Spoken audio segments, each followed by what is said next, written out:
বৰষুণ আৰু বানপানীও আকৌ ভাগ আছে নে কৃত্ৰিম বানপানী আৰু ইটো সচৰাচৰ হৈ থকা বানপানী আপোনালোকে দেখিবলৈ পাইছে।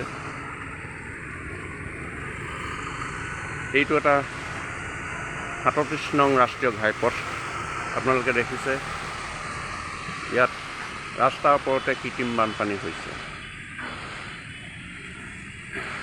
এই কৃত্ৰিম বানপানীৰ ফলত দ্ৰুতগতিত যোৱা যান বাহনবিলাকে পথচাৰী ব্যক্তি বা দুচকীয়া বাহনৰ আৰোহীক গাত পানী ছটিয়াই থৈ যায়। এতিয়া বৰষুণৰ বতৰ, অসমৰ প্ৰায় জিলাতে এতিয়া বানপানীত বহু ৰাইজ ক্ষতিগ্ৰস্ত হৈছে। এইখন এখন গাড়ী আহিছে, আপোনালোকে চাওক, এই পানী ছটিয়াই থৈ গৈছে। আচলতে সকলোৱে এতিয়া এই বানপানীৰ ফলত ভুগিছে।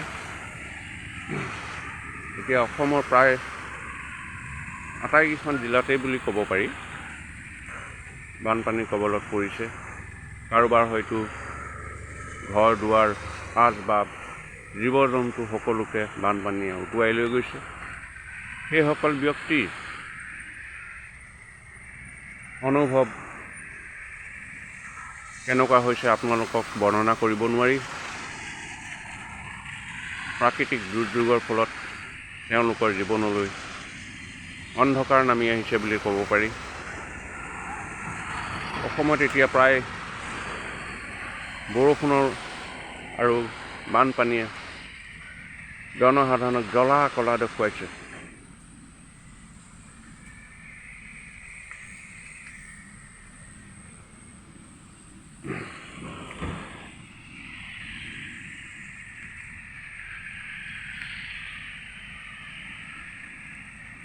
বন্ধু বান্ধৱীসকল, মইনো কি ক'ম আপোনালোকক, যিহেতু আপোনালোকে বানপানী দেখিছে, জীৱ জন্তু উটুৱাই নিয়া ভিডিঅ' দেখিছে। ময়ো আপোনালোকক দেখুৱাবলৈ প্ৰয়াস কৰিছোঁ।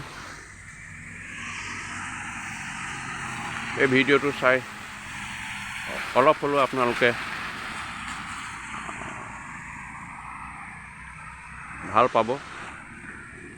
চাই ভাল পালে কমেণ্টত কিবা এটা জনাব। ধন্যবাদ।